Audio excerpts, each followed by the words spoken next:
just 3 days left in the legislative session, lawmakers are trying to push through a bill that could toughen Michigan's laws on voter identification. Fox 47's Susan El Khoury explains how the proposed changes could make it harder for voters who forget or don't have their ID on Election Day.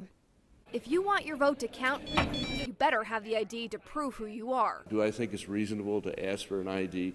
My goodness, everybody has to have an ID to live in our society. That's what would happen under a Republican-backed bill requiring voters to show a picture ID when they go to the polls. You have to have a license or a Michigan ID for everything nowadays.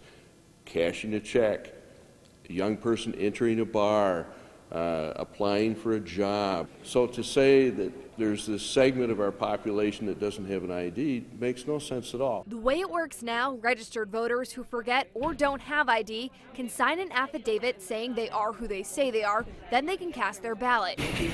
But this bill changes that, so voters who sign an affidavit have 10 days to show ID to their local clerk or their vote will not count. They're trying to make it harder for people to vote, and I just don't think that's right. State Democrats call it a backward move that targets voters who are homeless or are minorities and can face challenges getting ID. What we should be more concerned about is the democratic process and making people that everyone has their right to actually be able to go vote. If the bill passes, it would also make birth certificates and state IDs free for people who can't afford them. But Democrats say those provisions aren't enough. I think that upgrading our election equipment would be very important, making sure that they're not possibly to be hacked. But Senator Jones says this law is part of that process, helping ensure the integrity of each vote. This would block any potential fraud of somebody voting multiple times or somebody voting for a dead person. I think it's very reasonable. In Lansing, Susan El Khoury, Fox 47 News.